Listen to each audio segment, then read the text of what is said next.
Hello friends, चलिए इस video में हम बिहार पुलिस रुकमनी प्लेटफॉर्म का ये set number 2 Bihar police constable driver का देखने वाले हैं। तो चलिए इस वीडियो में देखते हैं सेट नंबर 2 को। सिंपली यहाँ पर चलिए अब क्वेश्चन नंबर 1 से स्टार्ट करते हैं।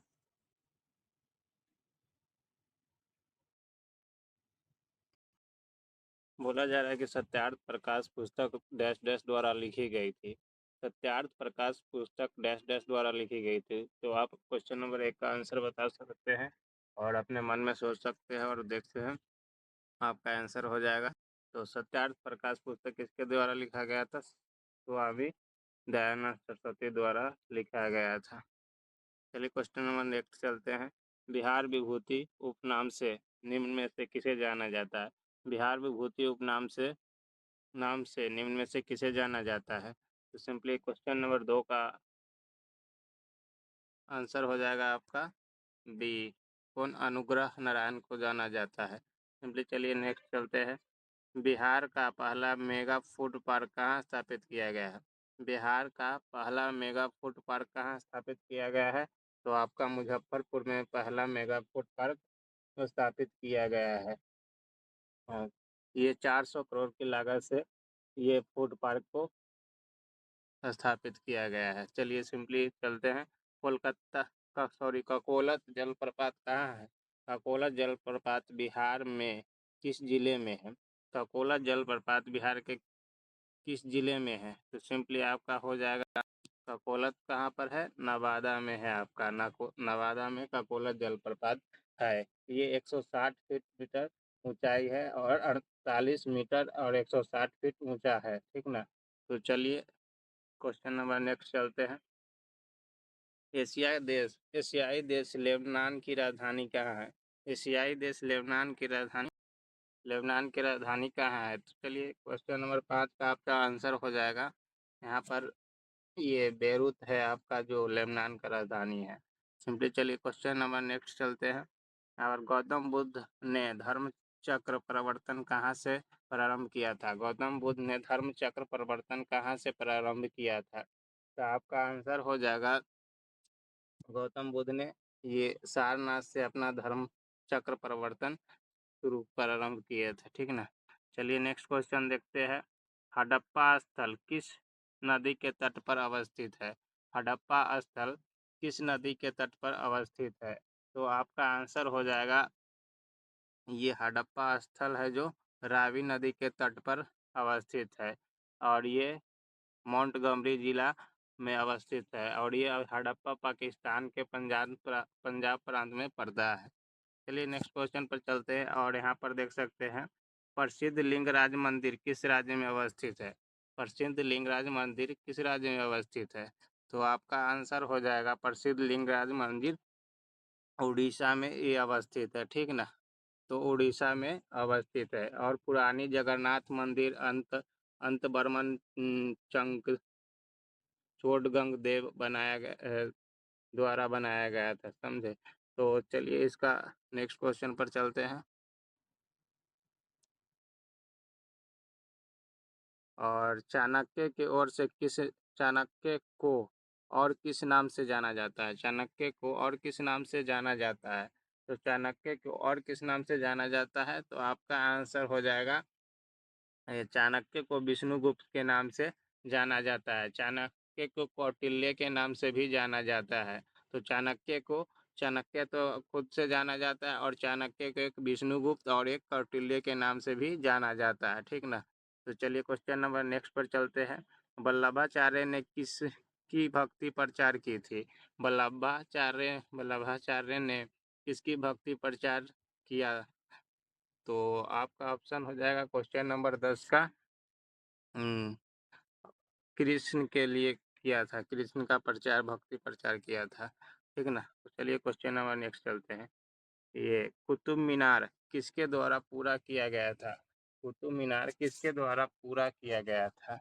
तो आपका 11 नंबर क्वेश्चन का आंसर हो जाएगा कुतुब मीनार है जो इल्तुतमिश द्वारा पूरा किया गया था।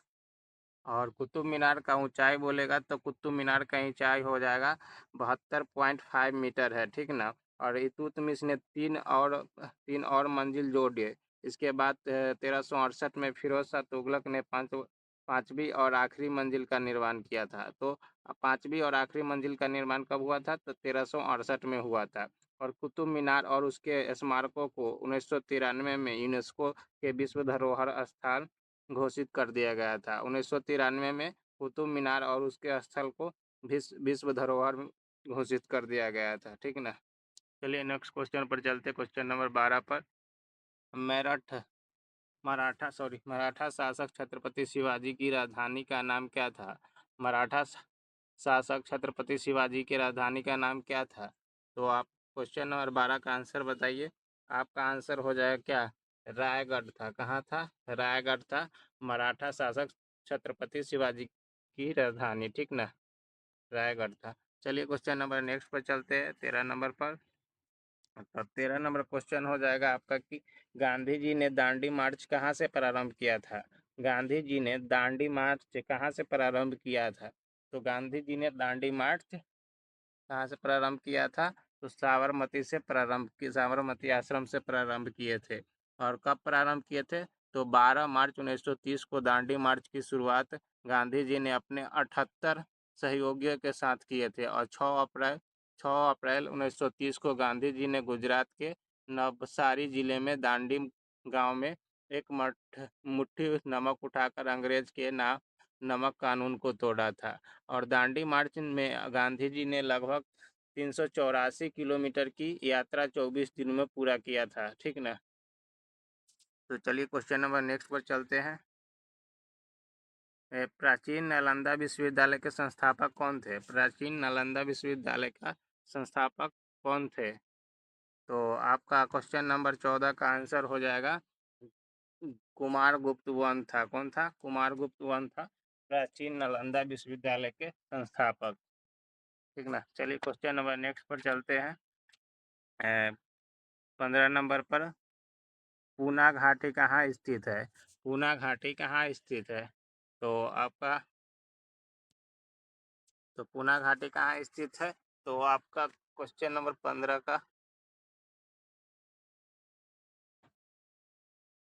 तो आपका आंसर हो जाएगा क्या? ऑप्शन नंबर ए, लद्दाख में है। ठीक। चलिए क्वेश्चन नंबर नेक्स्ट पर चलते हैं, 16 नंबर को। यहाँ पर गंगा नदी के सहायक नदियों में उत्तर की ओर बहने वाली नदी कौन सी है? गंगा नदी के सहायक नदी में उत्तर की ओर बहने वाली नदी कौन सी है? तो आपका हो जाएगा कौन सा? ऑप्शन नंबर सी, सोन नदी है जो गंगा के उत्तर में बहती है। केलेरू झील किस राज्य में स्थित है?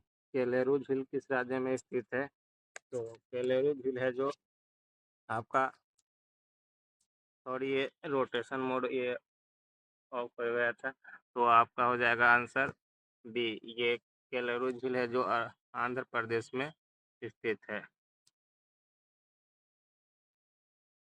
चलिए क्वेश्चन नंबर नेक्स्ट पर चलते हैं और क्वेश्चन नेक्स्ट देखते हैं 16 तक, ये 17, तो 18 से करते हैं। पूर्व मध्य रेलवे का मुख्यालय डैश डैश में स्थित है। पूर्व मध्य रेलवे का मुख्यालय डैश डैश में स्थित है। तो ये कहाँ पर है? पूर्व मध्य रेलवे, ये हाजीपुर में स्थित है। ऑप्शन नंबर सी।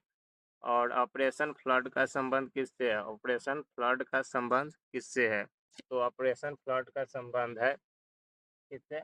ऑपरेशन फ्लड दूध से संबंध है। और ऑप्शन नंबर आपका हो जाएगा ये दुग्ध उत्पादन, ऑप्शन नंबर सी।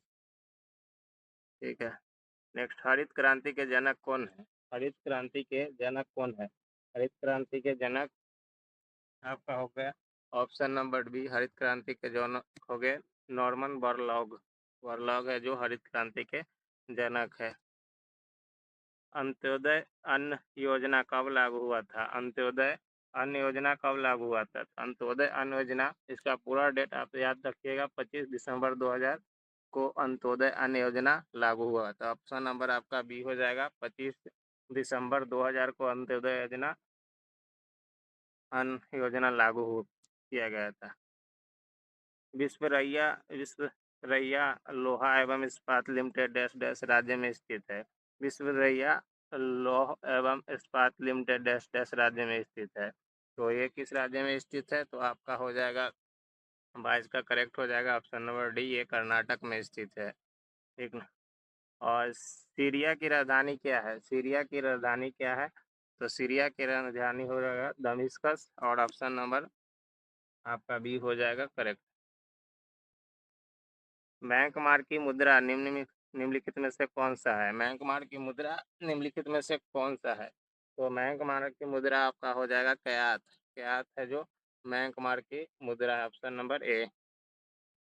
भारत के संविधान का निम्नलिखित में से कौन सा अनुच्छेद राष्ट्रपति के चुनाव की प्रक्रिया से संबंधित है? भारत के संविधान का निम्नलिखित में से कौन सा अनुच्छेद राष्ट्रपति के चुनाव के प्रक्रिया से संबंधित है? तो कौन सा हो जाएगा आपका? ऑप्शन हो जाएगा बी, 55 अनुच्छेद आर्टिकल है जो राष्ट्रपति के चुनाव से संबंधित है। ठीक ना। और इसमें बताया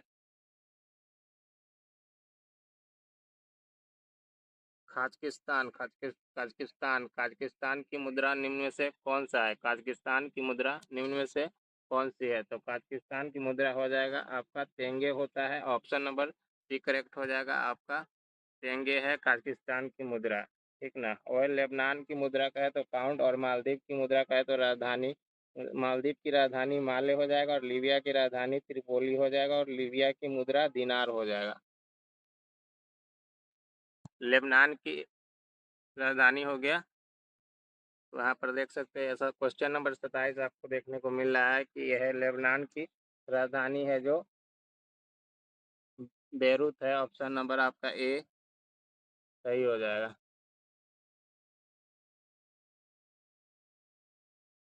तो क्वेश्चन नंबर 28 को करते हैं। हॉर्नबिल महोत्सव निम्नलिखित में से किस राज्य में मनाया जाता है? हॉर्नबिल महोत्सव निम्नलिखित में से किस राज्य में मनाया जाता है? तो ये महोत्सव नागालैंड में मनाया जाता है, ऑप्शन नंबर ए हो जाएगा। और ये नागालैंड भारत का उत्तर पूर्व राज्य है, इसकी राजधानी कोहिमा है, और ये नागालैंड राज्य की स्थापना 1 दिसंबर 1963 को हुआ था। नागालैंड राज्य में नागा जनजाति पाई जाती है। ठीक है, तो चलिए क्वेश्चन नंबर नेक्स्ट करते हैं। भारत के संविधान भारत के महान्यायवादी की नियुक्ति का अधिकार डैश डैश को देता है? भारत का संविधान भारत के महान्यायवादी की नियुक्ति का अधिकार डैश डैश को देता है, तो किसको देता है? तो क्वेश्चन नंबर 29 का ऑप्शन हो जाएगा आपका बी, राष्ट्रपति को देता है महान्यायवादी को नियुक्ति का अधिकार। ठीक है, क्वेश्चन नंबर नेक्स्ट पर चलते हैं। राष्ट्र डैश डैश राष्ट्रीय उद्यान में सबसे अधिक एक सींग वाले गैंडे पाए जाते हैं? राष्ट्र डैश डैश राष्ट्रीय उद्यान में सबसे अधिक एक सींग वाले गैंडे पाए जाते हैं? तो कहाँ पाए जाते हैं? ये पाए जाते हैं, ऑप्शन नंबर सी हो जाएगा जिम कार्बेट, सॉरी काजीरंगा में पाया जाता है, काजीरंगा नेशनल पार्क में पाया जाता है एक सिंगी वाला। और ये कहाँ पर पड़ता है? तो ये आपका आसाम में पड़ता है।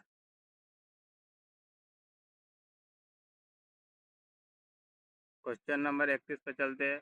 भाई बहन के प्रेम का प्रतीक माना जाने वाला पर्व सामा चकवे विश्व रूप में किस क्षेत्र में मनाया जाता है? भाई बहन के प्रेम का प्रतीक माने जाने वाला पर्व सामा चकवे विश्व विशेष रूप से किस क्षेत्र में मनाया जाता है? तो यहाँ पर आपका किसका आंसर हो जाएगा? ये सी, आपका मिथिलांचल में मनाया जाता है सामा चकवे विशेष रूप से। तो आपका ऑप्शन नंबर करेक्ट हो जाएगा सी।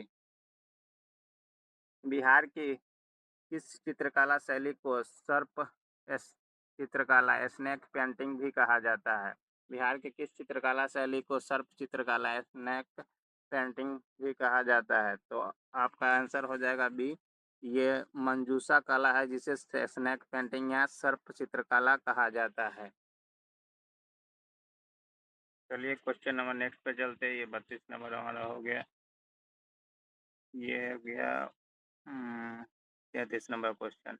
प्राचीन काल में विश्व का प्रथम विश्वविद्यालय नालंदा बिहार किस धर्म की शिक्षा का प्रमुख केंद्र था? प्राचीन काल में विश्व का प्रथम विश्वविद्यालय नालंदा महाविहार किस धर्म के शिक्षा का प्रमुख केंद्र था? तो आपका ऑप्शन नंबर 33 का हो जाएगा करेक्ट आंसर। ये बौद्ध धर्म के लिए एक प्राचीन धर्म स्थल था, और ये शिक्षा का प्रमुख केंद्र था। चलिए क्वेश्चन नंबर नेक्स्ट करते हैं 34। शहनाई वादक उस्ताद बिस्मिल्लाह खां जिन्हें भारत रत्न से सम्मानित किया गया का जन्म बिहार के किस स्थान पर हुआ था? तो शहनाई वादक उस्ताद बिस्मिल्लाह खान जिन्हें भारत रत्न से सम्मानित किया गया का जन्म बिहार के किस स्थान पर हुआ था? तो आपका 34 नंबर का आंसर हो जाएगा करेक्ट। ये डुमराव बक्सर में हुआ था, इनका जन्म डुमराव बक्सर में हुआ था। ठीक है, 35 का ये क्वेश्चन नंबर करते हैं। भारतीय संविधान की 8वीं अनुसूची में शामिल बिहार की एकमात्र क्षेत्रीय भाषा कौन सी है? भारतीय संविधान की 8वीं अनुसूची में शामिल बिहार की एकमात्र क्षेत्रीय भाषा कौन सी है? तो बिहार की एकमात्र क्षेत्रीय भाषा कौन सा है? 35 नंबर क्वेश्चन का आंसर हो जाएगा आपका सी, जो है मैथिली है, जो एक क्षेत्रीय भाषा है जिसमें संविधान की 8वीं अनुसूची में रखा गया है। और मैथिली भाषा को वर्ष 2003 में 92वां संविधान संशोधन के अधिनियम के माध्यम से 8वीं अनुसूची में जोड़ा गया था। ठीक ना, तो 8वीं अनुसूची में टोटल 22 भाषाएं हैं, जिसमें से एक मैथिली है। चलिए क्वेश्चन नंबर नेक्स्ट करते हैं 36 का। एक कार उच्च गति से चल रही है, यह किस ऊर्जा से युक्त होती है? एक कार उच्च गति से चल रही है, यह किस ऊर्जा से युक्त होती है? तो क्वेश्चन नंबर 36 का आंसर हो जाएगा, सॉरी 37, ये आपका 36 का आंसर हो जाएगा गतिज ऊर्जा। ठीक है, चलिए 37 नंबर क्वेश्चन देखते थे। मनुष्य में निषेचित अंडा निम्न में से किस स्तर में प्रत्यारोपित हो जाता है? मनुष्य में निषेचित अंडा निम्न में से किस स्तर में प्रत्यारोपित हो जाता है? तो आपका 37 का आंसर हो जाएगा डी, आपका गर्भाशय में ये निषेचित हो जाता है।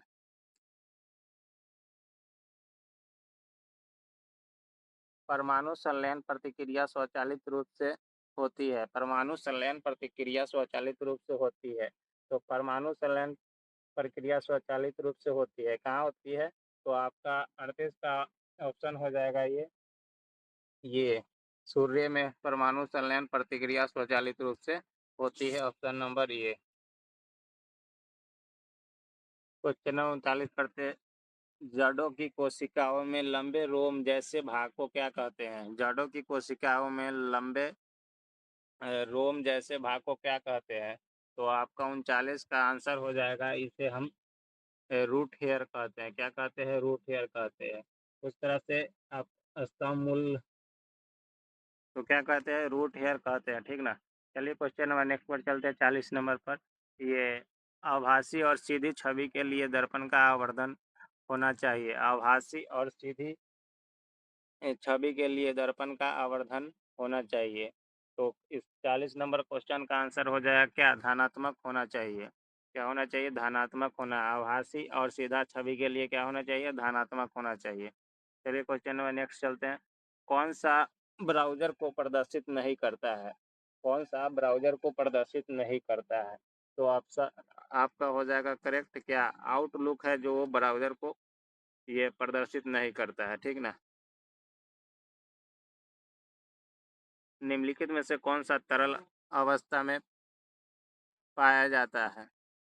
निम्नलिखित में कौन तरल अवस्था में पाई जाने वाली धातु है? सॉरी, निम्नलिखित में कौन सा तरल अवस्था में पाई जाने वाली धातु है?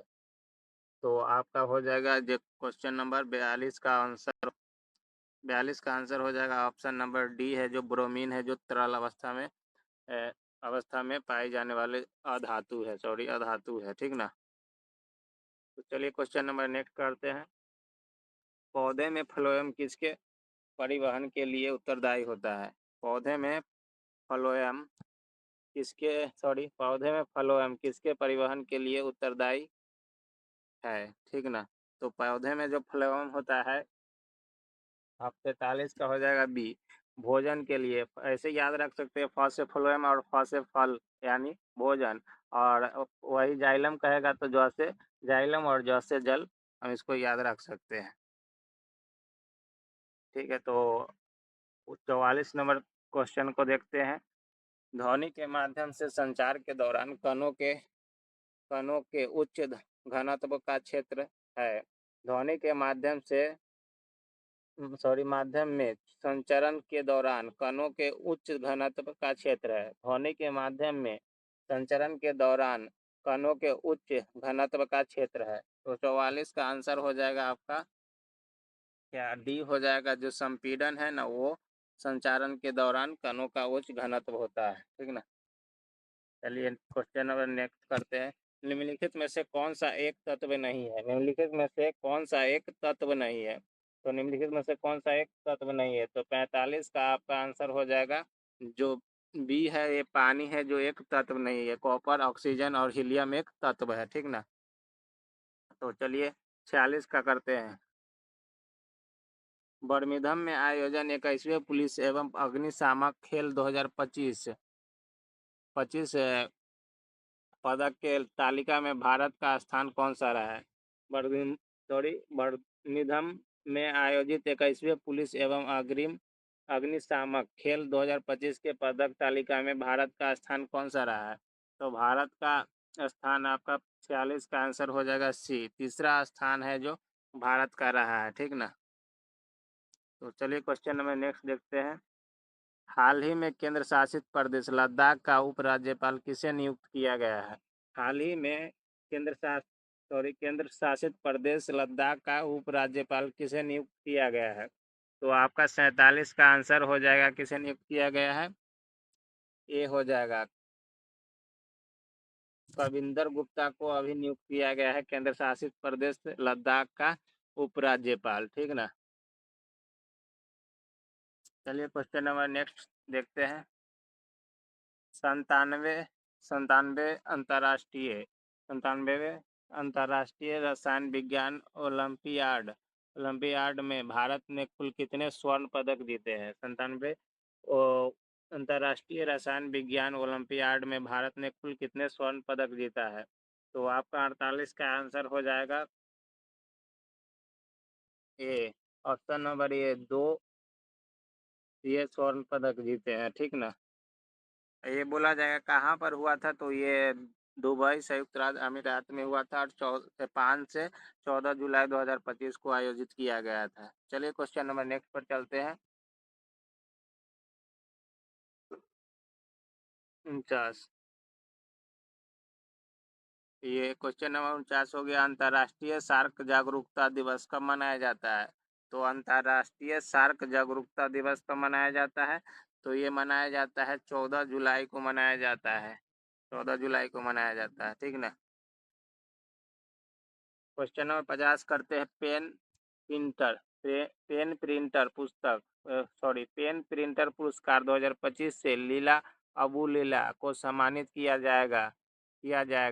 इनका संबंध किस देश से है? पेन प्रिंटर पुरस्कार 2025 से लीला अबू लीला को सम्मानित किया जाएगा। इनका संबंध किस देश से है? तो 50 का आंसर हो जाएगा आपका सी, ये स्वीडन के है। कहाँ के है? ये स्वीडन के है। तो ये स्वीडन के। चलिए क्वेश्चन नंबर नेक्स्ट चलते हैं। ऑपरेशन ऑपरेशन कालनेमी किस राज्य में शुरू की गई है? ऑपरेशन कालनेमी किस राज्य में शुरू की गई है? तो ऑपरेशन कालनेमी ये है जो आपका ऑप्शन नंबर डी, उत्तराखंड में शुरू किया गया है। और ये फर्जी संतों के खिलाफ उत्तराखंड में ऑपरेशन कालनेमी शुरू किया गया है। यह अभियान उन फर्जी संतों या बाबा को निशाना बनाता है जो लोगों को धोखे देते हैं और धर्म का दुरुपयोग करते हैं, विशेष रूप से महिलाओं को निशाना बनाते हैं। तो यहाँ पर समझ सकते हैं ये जो फर्जी बाबा घूमते हैं ना, उनके लिए ऑपरेशन कालनेमी का उत्तराखंड में शुरुआत किया गया है। चलिए क्वेश्चन नंबर नेक्स्ट पर चलते हैं। हाल ही में किस देश की पुरुष क्रिकेट टीम ने पहली बार 2026 टी20 विश्व कप के लिए क्वालिफाई किया है? हाल ही में किस देश की पुरुष क्रिकेट टीम पहली बार 2026 टी20 विश्व कप के लिए क्वालिफाई किया है? तो यहाँ पर आपका ऑप्शन नंबर हो जाएगा 52 का इटली का जो है पहली बार 2026 में टी20 विश्व कप के लिए क्वालिफाई किया है इटली से। इटली हो जाएगा आपका आंसर। चलिए क्वेश्चन नंबर नेक्स्ट पर चलते हैं। 53 में 11 जुलाई 2025 को रक्षा अनुसंधान संगठन DRDO भारतीय वायुसेना और IFA ने किस राज्य में अस्त्र BBRAAM मिसाइल का सफल परीक्षण किया है? 11 जुलाई 2025 को रक्षा अनुसंधान संगठन DRDO और भारतीय वायुसेना IAF ने किस राज्य में अस्त्र BBRAAM मिसाइल का सफल परीक्षण किया है? तो आपका आंसर हो जाएगा 53 का बी, उड़ीसा में किया है। ठीक ना। तो ये एक अस्त्र मिसाइल है और जिसकी मारक क्षमता 100 किलोमीटर से अधिक और यह आधुनिक मार्गदर्शन और नेविगेशन प्रणाली से लैस है। ठीक ना। तो 100 किलोमीटर ये अस्त्र का मारक क्षमता होता है। तो ये भी आप ध्यान रख सकते हैं और ये 11 जुलाई 2025 को किया गया है। ठीक ना। चलिए क्वेश्चन नंबर नेक्स्ट पे चलते हैं। Hindustan Unilever limited HUL Hindustan Unilever limited की महिला CEO कौन चुनी गई है? हिंदुस्तान यूनिलीवर लिमिटेड की महिला CEO कौन चुनी गई है? तो ऑप्शन नंबर आपका हो जाएगा 54 का सी। ये है जो प्रिया नायर है जो इनको चुना गया है महिला CEO हिंदुस्तान यूनिलीवर लिमिटेड का। ठीक ना। चलिए क्वेश्चन नंबर नेक्स्ट करते हैं। गज मित्र योजना किस राज्य में शुरू किया गया है? गज मित्र योजना गज मित्र योजना किस राज्य में शुरू किया गया है? तो 55 का आपका आंसर हो जाएगा कौन? तो ये बी हो जाएगा। असम में गज मित्र योजना शुरू किया गया है। ठीक ना। क्वेश्चन नंबर नेक्स्ट चलते हैं। UPI को स्वीकार करने वाला विश्व का 8वां देश कौन बन गया है? UPI को स्वीकार करने वाला विश्व का 8वां देश कौन बन गया है? तो 56 का आपका ऑप्शन हो जाएगा डी। ये आपका है त्रिनाद और टोबैगो त्रिनाद और टोबैगो जो है वो 8वां देश बन गया है। तो त्रिनाद और टोबैगो है जो 8वां देश है और पहला देश का बात करें तो कैरिबियाई देश है जो जुलाई 2025 में बन गया है। ठीक ना। चलिए नेक्स्ट पर चलते हैं। नेक्स्ट क्वेश्चन नंबर पर तालिस्मान सेवर सैन्य अभ्यास ऑस्ट्रेलिया में शुरू किया गया है जिसमें भारत ने डैश डैश बार भाग लिया है। तो तालिस्मान सेवर सैन्य अभ्यास ऑस्ट्रेलिया में शुरू किया गया है जिसमें भारत ने डैश डैश बार भाग लिया है। तो आपका 57 का आंसर हो जाएगा क्या? ऑप्शन नंबर ए हो जाएगा आपका। ये पहली बार है जो भारत ने भाग लिया है। ठीक ना। और वही बात कर ले तो ये 13 जुलाई 2025 से यह सैन्य अभ्यास शुरू हुई जिसमें 19 देशों ने 35,000 से अधिक सैनिकों ने भाग लिया था। ठीक ना। तो 13 जुलाई 2025 को और 19 देश भाग लिए जिसमें से 35,000 से अधिक सैनिक भाग लिया था। ठीक ना। चलिए 58 नंबर क्वेश्चन देखते हैं। एशियाई पैरा तीरंदाजी चैंपियनशिप एशियाई पैरा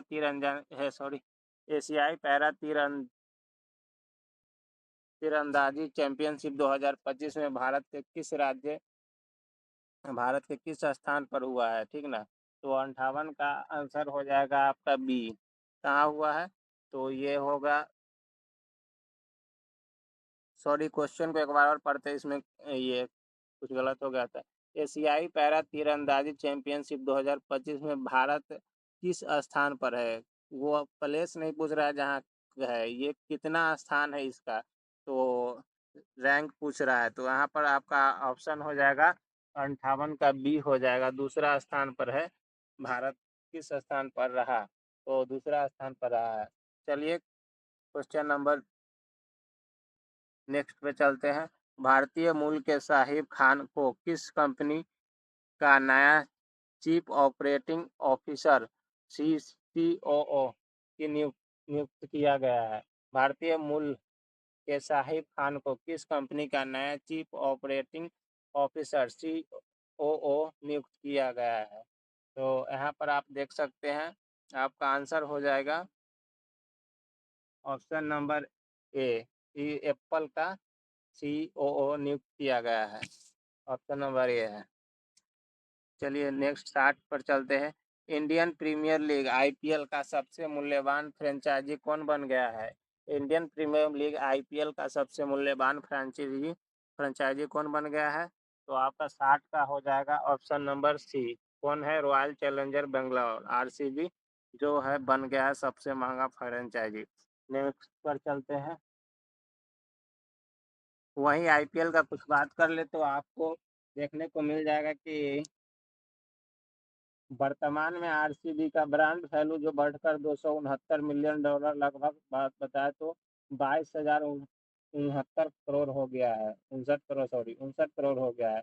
और वर्ष 2024 में आरसीबी की ब्रांड वैल्यू 1946 करोड़ थी, जो बढ़कर अब 22,069 करोड़ हो गया है। ठीक ना, चलिए नेक्स्ट पर चलते हैं, नेक्स्ट क्वेश्चन पर। और अब आ जाएगा यहाँ से मोटर व्हीकल का क्वेश्चन आपको देखने को मिल जाएगा, अधिनियम। चलिए, तो 61 नंबर क्वेश्चन है कि यदि आप अपना निवास स्थान बदलते हैं तो आपको अपने ड्राइविंग लाइसेंस में पता बदलने के लिए कितने दिन के भीतर आरटीओ को सूचित करना अनिवार्य है? फिर से क्वेश्चन पढ़ लेते हैं। यदि आप अपना निवास स्थान बदलते हैं तो आपको अपने ड्राइविंग लाइसेंस में पता बदलने के लिए कितने दिन के भीतर आरटीओ को सूचित करना अनिवार्य है? कोई भी अगर आप जगह बदलता है तो उस लाइसेंस में आपको एड्रेस अपडेट कराने के लिए आरटीओ को कितना दिन के अंदर सूचित करना चाहिए, यही आपको क्वेश्चन नंबर 61 बोला जा रहा है। तो क्वेश्चन नंबर 61 का आंसर हो जाएगा बी, 30 दिन के अंदर आपको बताना है। ठीक ना, और ये है जो मोटर वाहन अधिनियम 1988 के धारा 49 के अनुसार प्रत्येक वाहन को मालिक को वाहन के पंजीकरण यानी आरसी को पता बदलने के लिए 30 दिन के भीतर संबंधित आरटीओ को सूचित करना चाहिए। ठीक ना, तो धारा भी आप याद रखेंगे, धारा 49 के अनुसार। ठीक ना, तो चलिए क्वेश्चन नेक्स्ट पर चलते हैं।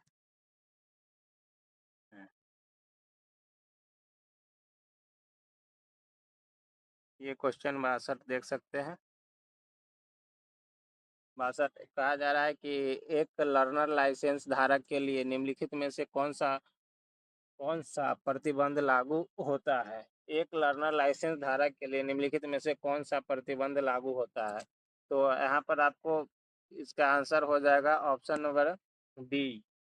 वह वाहन में किसी भी यात्री को नहीं ले जा सकता है लाइसेंस धारक प्रशिक्षक को छोड़ के। मतलब कि लर्नर लाइसेंस जिसको इशू होगा वो केवल जिसके पास लाइसेंस होगा उसको ही पीछे बैठा सकता है, नहीं तो दूसरा को वो पीछे नहीं बैठा सकता है। वो क्योंकि प्रशिक्षक है और वो सीखा हुआ है तो इसके लिए वो बैठ सकता है।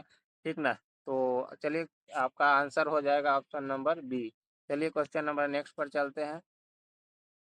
तो 63 नंबर देख लेते हैं। नए BS6 वाहन के लिए खरीदे जाने के तारीख से प्रदूषण नियंत्रण प्रमाण पत्र PUC की आवश्यकता कब होती है? तो फिर से क्वेश्चन कर लेते रिपीट। एक नए BS6 वाहन के लिए खरीदे जाने की तारीख से प्रदूषण नियंत्रण प्रमाण पत्र PUC की आवश्यकता कब होती है?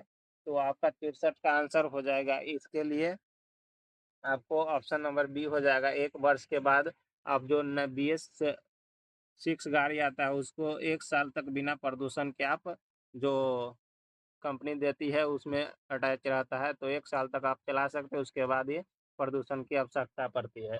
तो चलिए नेक्स्ट क्वेश्चन करते हैं। और ये BS6 गाड़ी वाहन के लिए है, ठीक ना, जो अब नया आ रहा है। ठीक, और चलिए, और जो कि अब ऐसे भी यहाँ पर नया दर्शा दिया गया है तो उसके रिलेटेड कोई दिक्कत नहीं होना चाहिए। चलिए क्वेश्चन नंबर 64 पर चलते हैं। क्या बिहार में जारी किया गया एक गैर व्यावसायिक ड्राइविंग लाइसेंस LMV पूरे भारत में कानूनी रूप से वैध है?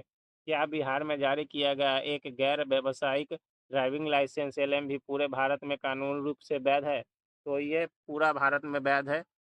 और चलिए, तो ऑप्शन नंबर आपका हो जाएगा 64 का बी हो जाएगा, जो कि हाँ यह पूरे भारत में वैध है। ठीक ना, तो ऑप्शन नंबर बी हो जाएगा। चलिए नेक्स्ट क्वेश्चन पर चलते हैं। यदि कोई वाहन मालिक अपनी गाड़ी किसी ऐसे व्यक्ति को चलाने के लिए देता है जिसके पास वैध ड्राइविंग लाइसेंस नहीं है तो मोटर वाहन अधिनियम के तहत क्या परिणाम हो सकता है? यदि कोई वाहन मालिक अपनी गाड़ी किसी ऐसे व्यक्ति को चलाने के लिए देता है जिसके पास वैध ड्राइविंग लाइसेंस नहीं है तो तो मोटर वाहन अधिनियम के तहत क्या परिणाम हो सकता है? तो आपका 65 नंबर क्वेश्चन का आंसर हो जाएगा ऑप्शन सी है। ठीक ना, इसमें चलिए पढ़ लेते हैं। वाहन मालिक पर जुर्माना लगाया जा सकता है और या उसे कारावास हो सकता है, ठीक ना। तो चलिए इस पर थोड़ा बात कर लेते हैं, जुर्माना कितना लगाया जा सकता है। तो मोटर वाहन संशोधन अधिनियम 2019 के तहत इसके लिए 5,000 तक जुर्माना और 3 महीना तक का ये जेल हो सकता है, यानी कैद हो सकता है, ठीक ना। चलिए क्वेश्चन नंबर नेक्स्ट पर बात करते हैं। 66, यदि आप ड्राइविंग लाइसेंस प्राप्त प्राप्त हुए 1 वर्ष से अधिक हो गया है तो उसे नवीकृत कराने के लिए क्या प्रक्रिया होगा। फिर से पढ़ लो। यदि आप यदि आपका ड्राइविंग लाइसेंस समाप्त समाप्त प्राप्त नहीं समाप्त तो समाप्त हुए 1 वर्ष से अधिक हो गया है तो उस नवीकृत यानी रिन्यू कराने के लिए क्या प्रक्रिया होगा। यदि आपका ड्राइविंग लाइसेंस समाप्त यदि आपका ड्राइविंग लाइसेंस समाप्त हुए 1 वर्ष से अधिक हो गया है तो नवीकृत उसे नवीकृत कराने के लिए क्या प्रक्रिया यानी रिन्यू कराने के लिए क्या प्रक्रिया होगा। अगर आपका ड्राइविंग लाइसेंस का वैलिडिटी 1 साल से ज़्यादा हो गया है यानी खत्म हो गया है तब, तो आपको 66 का आंसर हो जाएगा आपका सी क्वेश्चन ऑप्शन सी हो जाएगा। तो ऑप्शन सी हो जाएगा, ठीक ना। तो आपको फिर से ड्राइविंग प्रवीणता परीक्षा यानी ड्राइविंग कॉम्पिटेंसी टेस्ट देनी होगी, यानी आपको फिर से टेस्ट देना होगा, उसके बाद जाके आपका जो ड्राइविंग लाइसेंस है रिन्यू किया जाएगा। चलिए नेक्स्ट पर चलते हैं। मोटर वाहन संशोधन अधिनियम 2019 के अनुसार यदि कोई नाबालिग 18 वर्ष से कम वाहन चलाते हुए अपराध करता है तो किस जि, किस जिम्मेदार किसे जिम्मेदार माना जाता है। यानी मोटर वाहन संशोधन अधिनियम 2019 के अनुसार यदि कोई नाबालिग यानी 18 वर्ष से कम वाहन चलाते हुए अपराध करता है तो किसे जिम्मेदार माना जाएगा। तो आपका ऑप्शन नंबर बी हो जाएगा। यहाँ पर वाहन के मालिक या नाबालिग के अभिभावक को और वाहन वाहन का पंजीकरण भी रद्द किया जा सकता है। तो चलिए इसके बारे में 67 के बारे में कुछ जान लेते हैं। अगर कोई व्यक्ति अगर 18 साल से कम है, अगर उससे गाड़ी चलाने के लिए देता है तो उसको मालिक या उसके जो पेरेंट्स है यानी माता या पिता को दोषी माना जाएगा। और इसके लिए क्या जुर्माना होता है चलिए जान लेते हैं। अगर दोषी अभिभावक या मालिक पर 25,000 का जुर्माना या 3 साल तक के कैद हो सकता है, ठीक ना। और इसके अतिरिक्त उस वाहन का पंजीकरण है यानी आरसी है जो 12 महीने के लिए रद्द भी किया जा सकता है, ठीक ना। तो इस तरह और जो मोटर वाहन संशोधन अधिनियम 2019 के तहत ये धारा 199 ए के अनुसार ये आता है, ठीक ना। कोई भी नाबालिग को अगर आप गाड़ी देते हैं तो आपके खिलाफ यानी जो ऑनर है या उसके पेरेंट्स है उनके खिलाफ 25,000 का फाइन और 3 साल के लिए जेल भी हो सकता है। और जिनका गाड़ी है उनका 12 महीने के लिए आरसी को भी रद्द कर दिया जा सकता है और ये धारा 99 ए के अनुसार में आता है, ठीक ना। तो चलिए क्वेश्चन नंबर नेक्स्ट पे चलते हैं। अपने मौजूदा ड्राइविंग लाइसेंस में एक नई श्रेणी का वाहन शामिल कराने की प्रक्रिया क्या कहलाती है। मतलब आपके पास जो ड्राइविंग लाइसेंस है उसमें एक वाहन को शामिल और कराना चाहते हैं, नए श्रेणी का वाहन, तो उसके लिए क्या प्रक्रिया है। मान लीजिए आपके पास 2 व्हीलर का ड्राइविंग लाइसेंस है और आप उसमें 4 व्हीलर या कोई कमर्शियल व्हीकल का लाइसेंस ऐड कराना चाहते हैं, तो उसके लिए क्या प्रक्रिया है। तो आपका 68 का ऑप्शन नंबर बी हो जाएगा। हाँ बी हो जाएगा। नई श्रेणी के लिए लर्नर लाइसेंस के लिए आवेदन करना और फिर उस श्रेणी के लिए ड्राइविंग टेस्ट पास करना होगा, ठीक ना। तो 68 का बी हो जाएगा ऑप्शन नंबर। चलिए नेक्स्ट देख लेते हैं क्वेश्चन नंबर।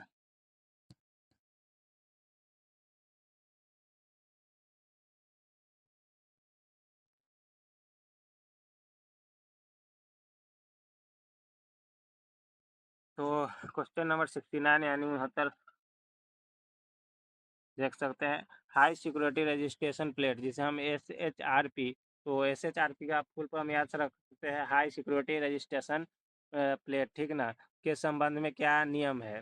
तो high security registration plate HSRP के संबंध में क्या नियम है। तो क्वेश्चन नंबर 69 का आंसर हो जाएगा आपका ये बी हो जाएगा।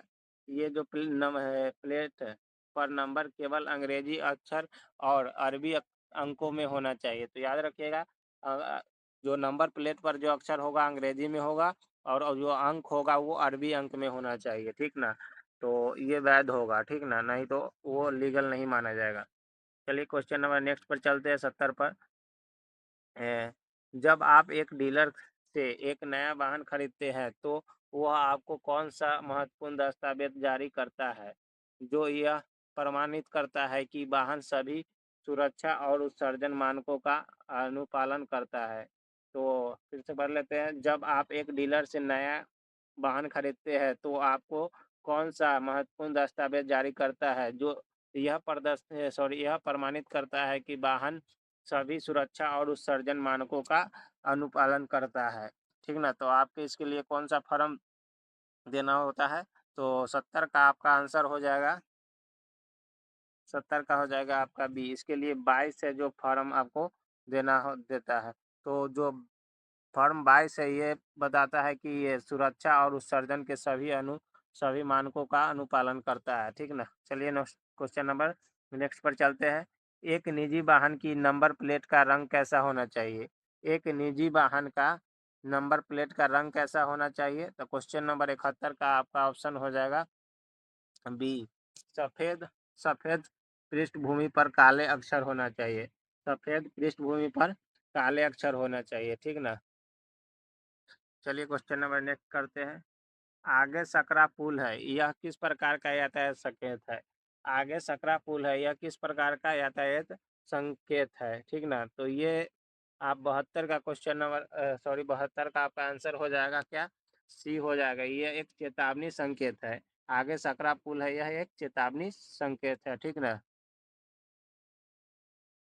तो 73 मोटर वाहन अधिनियम 1988 के अनुसार बिना हेलमेट दोपहिया वाहन चलाना किस धारा का उल्लंघन है? तो मोटर वाहन अधिनियम 1988 के अनुसार बिना हेलमेट दोपहिया वाहन चलाना किस धारा का उल्लंघन है?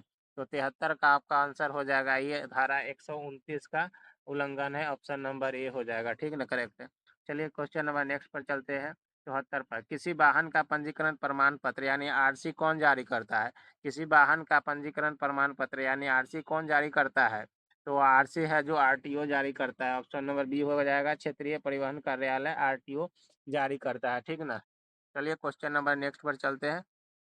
तो क्वेश्चन नंबर नेक्स्ट हो जाएगा कि चलिए 75 नंबर, सड़क पर लगा सड़क पर लगातार खींची गई पीले रेखाओं का क्या मतलब होता है?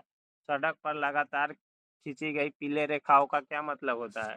तो यहाँ पर आपका ऑप्शन हो जाएगा 75 का ए, इस रेखा पर ओवरटेक करना माना होता है। जो पीला रेखा होता है इस पर ओवरटेक करना माना होता है, ठीक ना। तो आप क्वेश्चन नंबर 75 का ए ऑप्शन हो जाएगा। चलिए नेक्स्ट में चलते हैं, 76 में। हॉर्न बजाना प्रतिबंधित है, यह संकेत आमतौर पर किन क्षेत्रों में पाया जाता है? तो हॉर्न बजाना प्रतिबंधित है, यह संकेत आमतौर पर किस क्षेत्र में पाया जाता है? तो ये क्षेत्र अस्पताल और स्कूल के क्षेत्र में अस्पताल और स्कूल के पास पाया जाता है, ठीक ना। तो ऑप्शन नंबर बी हो जाएगा 76 का आंसर, ठीक है। तो चलिए नेक्स्ट क्वेश्चन पर चलते हैं। यदि आप किसी दुर्घटना के शिकार व्यक्ति की मदद करते हैं तो आपको किस कानून के तहत तहत कानूनी सुरक्षा प्रदान की जाती है?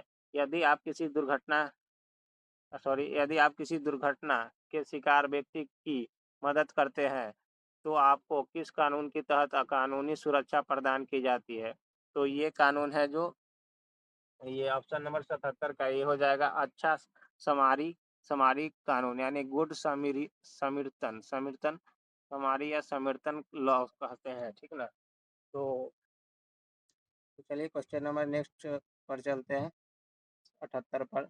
वाणिज्य वाहन यानी कमर्शियल व्हीकल के लिए फिटनेस प्रमाण पत्र की वैधता आमतौर पर शुरुआत में कितनी होती है? तो यहाँ पर बताया जा रहा है कि वाणिज्य वाहन यानी कमर्शियल व्हीकल के फिटनेस प्रमाण पत्र की वैधता आमतौर पर शुरुआत में कितनी वर्ष के लिए होता है? तो आपका ऑप्शन हो जाएगा यहाँ पर डी, कितनी होता है? 15 साल के लिए, 15 वर्ष के लिए होता है।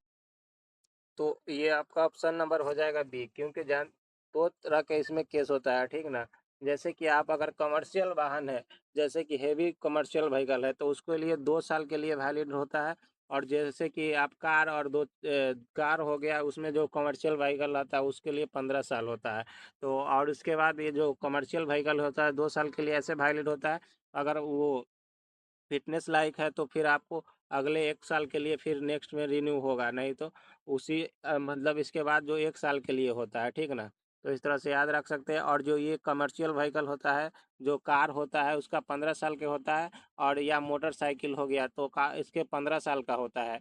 और उसका जो रिन्यू होता है उसको 5 साल के लिए रिन्यू किया जाता है, तो ये बात ध्यान रखिएगा। तो कमर्शियल व्हीकल अगर डायरेक्ट बोलता है तो आप 2 साल लगाइएगा। इसमें कार बताएगा तब जाके आप 15 साल लगा सकते हैं, कार या मोटरसाइकिल। ऐसे तो मोटरसाइकिल कम या कम ही यूज होता है, तो यहाँ पर लिख भी देगा गैर परिवहन, मतलब तो उसके लिए यहाँ पर बताया कि विपरीत सॉरी इसके विपरीत निजी गैर परिवहन वाहनों के लिए पंजीकरण 15 वर्ष के लिए वैध होता है। और उन्हें इसी अवधि के दौरान अलग अलग से फिटनेस प्रमाण पत्र की आवश्यकता नहीं होती है। तो 15 साल के लिए आपको फिटनेस प्रमाण पत्र की आवश्यकता नहीं होती है। तो चलिए क्वेश्चन नंबर नेक्स्ट पर चलते हैं। यातायात बत्ती में लाल बत्ती के बाद कौन सा बत्ती जलता है? तो यातायात बत्ती में लाल बत्ती के बाद कौन सा बत्ती जलता है? तो आपका ऑप्शन हो जाएगा 79 का, 79 का ऑप्शन हो जाएगा आपका बी। ये हरी बत्ती होता है, लाल के बाद जलता है, ठीक ना। तो चलिए नेक्स्ट क्वेश्चन पर चलते हैं। ओवर स्पीडिंग निर्धारित गति से तेज चलाना मोटर वाहन अधिनियम के किस धारा के तहत आता है? तो ओवर स्पीडिंग यानी निर्धारित गति से तेज चलाना मोटर वाहन अधिनियम के की किस धारा के तहत आता है? तो यहाँ पर आपका ऑप्शन हो जाएगा 80 का हो जाएगा। ये धारा 183 के तहत आता है। ओवर स्पीडिंग यानी ओवरटेकिंग के लिए, जो ओवर स्पीडिंग के लिए आपको धारा 183 के अनुसार आप आएंगे। चलिए क्वेश्चन नंबर नेक्स्ट पर चलते हैं।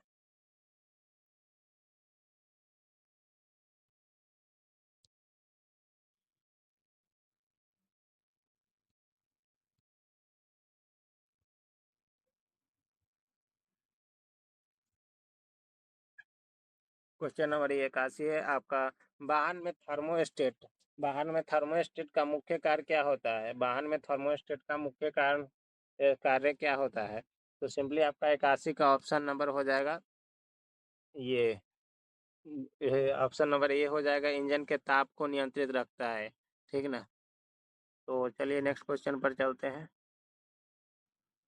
क्वेश्चन नंबर 82 कह रहा है, थोड़ा सा छोटा कर ले, प्रॉपर आ जाएगा, ठीक है। तो क्वेश्चन नंबर 82 कह रहा है कि एग्जॉस्ट यानी साइलेंसर से निकलने वाली नीले या सेलेटरी धुआं का आमतौर पर क्या मतलब होता है? एग्जॉस्ट यानी साइलेंसर से निकलने वाली नीले या सेलेटरी धुएं का आमतौर पर क्या मतलब होता है? तो 82 का ऑप्शन हो जाएगा आपका सी। ऑप्शन नंबर सी, यह इंजन ऑयल के कंबंसन चेंबर में जल रहा है, यानी इंजन ऑयल के कंबंसन चेंबर में जल रहा है। ऑप्शन नंबर सी आपका करेक्ट आंसर हो जाएगा। चलिए नेक्स्ट क्वेश्चन पर चलते हैं। क्वेश्चन नंबर 83 पर कहा गया है कि एबीएस यानी anti lock braking system, ABS का पूर्ण नाम बताएगा तो यानी फुल फॉर्म पूछेगा तो एंटी लॉक ब्रेकिंग सिस्टम होता है एबीएस का पूरा नाम। का मुख्य लाभ क्या है? एबीएस का मुख्य लाभ क्या है? एबीएस यानी एंटी लॉक ब्रेकिंग सिस्टम का मुख्य लाभ क्या है? तो 83 का आपका ऑप्शन हो जाएगा सी, ठीक ना। यह अचानक ब्रेक लगने पर दो पहियों को लॉक होने से रोकता है, ठीक ना, जिसमें स्टीयरिंग पर नियंत्रण बना रहता है। चलिए क्वेश्चन नंबर नेक्स्ट पर चलते हैं। 84 में वाहन में लगे फ्यूज का क्या उद्देश्य होता है? वाहन में लगे फ्यूज का क्या उद्देश्य होता है? तो आपका ऑप्शन नंबर बी हो जाता है, किसी इलेक्ट्रिक सर्किट में अत्यधिक करंट जाने पर उसे तोड़कर उपकरणों को नुकसान से बचाना, ठीक ना। चलिए नेक्स्ट चलते हैं 85 पर। गाड़ी के डैशबोर्ड पर आर आरपीएम आरपीएम का क्या मतलब होता है? तो गाड़ी के डैशबोर्ड पर आरपीएम का क्या मतलब होता है? तो 85 का ऑप्शन आपका ऑप्शन हो जाएगा, इसका मतलब होता है सॉरी, आपका ऑप्शन हो जाएगा डी, ठीक ना।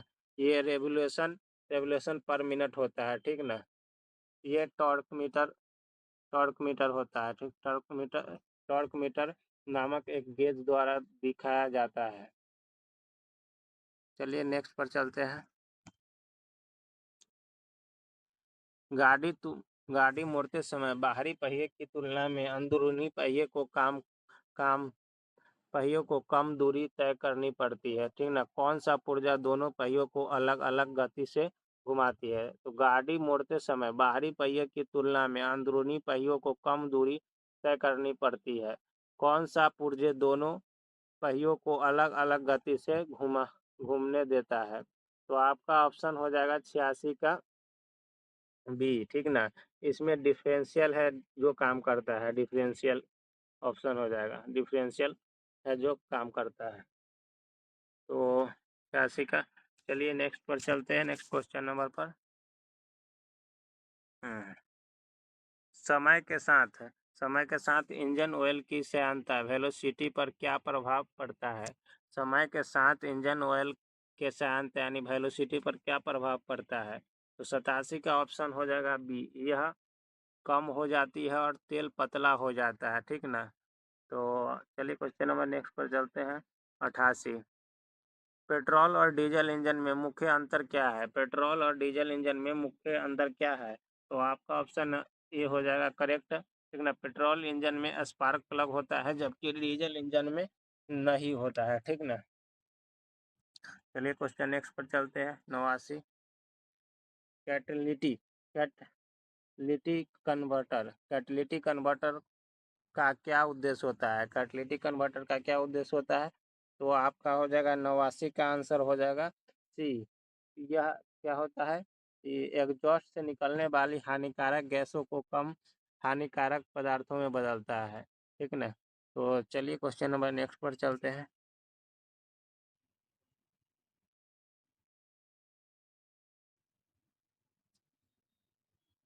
यदि गाड़ी यदि गाड़ी स्टार्ट करते समय केवल क्लिक क्लिक की आवाज़ आती है, क्लिक क्लिक की आवाज़ आती है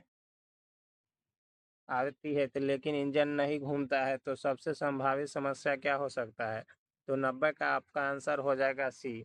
ये हो जाएगा बैटरी बहुत कमज़ोर है या स्टार्टर मोटर में समस्या है, ठीक ना। तो क्लिक क्लिक की आवाज़ आती है तो बैटरी कमज़ोर या स्टार्टर मोटर में समस्या हो सकता है। चलिए क्वेश्चन नंबर 91 को देखते हैं।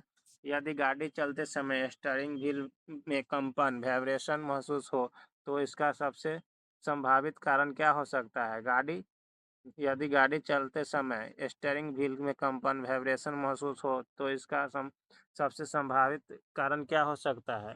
तो 91 का ऑप्शन हो जाएगा आपका बी, पहियों का संतुलन यानी व्हील बैलेंसिंग सही ना होना, ठीक ना।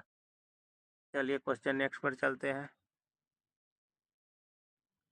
तो वाहन में ABS anti lock braking system का मुख्य लाभ क्या होता है? तो यहाँ पर आपका ऑप्शन हो जाएगा जो कि पीछे भी आपने क्वेश्चन देखा था, अचानक ब्रेक लगने पर यह पहियों को लॉक होने से रोकता है और जिससे स्टीयरिंग नियंत्रण बना रहता है, ठीक ना। तो 92 का ऑप्शन नंबर सी हो जाएगा, ठीक है। चलिए नेक्स्ट क्वेश्चन पर चलते हैं। 93, वाहन के डैशबोर्ड पर चेक इंजन लाइट जलने का क्या मतलब होता है? वाहन के डैशबोर्ड पर चेक इंजन लाइट जलने का क्या मतलब होता है? तो आपका 93 का आंसर हो जाएगा 93 का आंसर हो जाएगा बी, इंजन उत्सर्जन इम्यूशन या सेंसर सिस्टम में कोई संभावित समस्या हो सकता है। चेक इंजन लाइट का मतलब है, ठीक है ना। तो 94 नंबर क्वेश्चन को करते हैं। तो यहाँ पर हो जाएगा डीजल इंजन में ईंधन को जलाने यानी इग्नेट के लिए किसका उपयोग किया जाता है? डीजल इंजन में ईंधन को जलाने के लिए किसका उपयोग किया जाता है? तो 94 का आंसर हो जाएगा आपका सी, केवल हवा का उच्च दाब और ताप होता है, ठीक ना। तो डीजल इंजन में केवल हवा का उच्च दाब और ताप होता है। चलिए क्वेश्चन नंबर नेक्स्ट पर चलते हैं। नियमित अंतराल पर टायर रोटेशन क्यों रख करवाना चाहिए? नियमित अंतराल पर टायर रोटेशन क्यों करवाना चाहिए? तो 95 का आपका आंसर हो जाएगा बी, ठीक ना? टायरों का एक समान घिसाव सुनिश्चित करने के लिए जिससे उनकी उम्र बढ़ती है, ठीक ना? तो टायर रोटेशन को इसलिए किया जाता है। 96 का क्वेश्चन नंबर देख लेते हैं। वाहन के फ्यूज बॉक्स में फ्यूज का क्या उद्देश्य होता है? तो ये क्वेश्चन थोड़ा-सा घुमा है बट पीछे वाला ही है। तो 96 का आपका आंसर हो जाएगा बी, ठीक ना? ई आपका हो जाएगा ये बी। विद्युत सर्किट को ओवरलोड या शॉर्ट सर्किट से होने से नुकसान से बचाता है, ठीक ना? चलिए 97 नंबर क्वेश्चन पर देख लेते हैं। तो ब्रेक लगाते समय तेज चीखने या घिसने जैसी आवाज़ आना आमतौर पर किस बात का संकेत है? तो यहाँ पर आपका हो जाएगा ऑप्शन नंबर 97 का बी। ये ब्रेक पैडल घिस चुका है और उन्हें बदलने की ज़रूरत है, ठीक ना? चलिए क्वेश्चन नंबर नेक्स्ट देख लेते हैं। ये 98 है, ठीक है।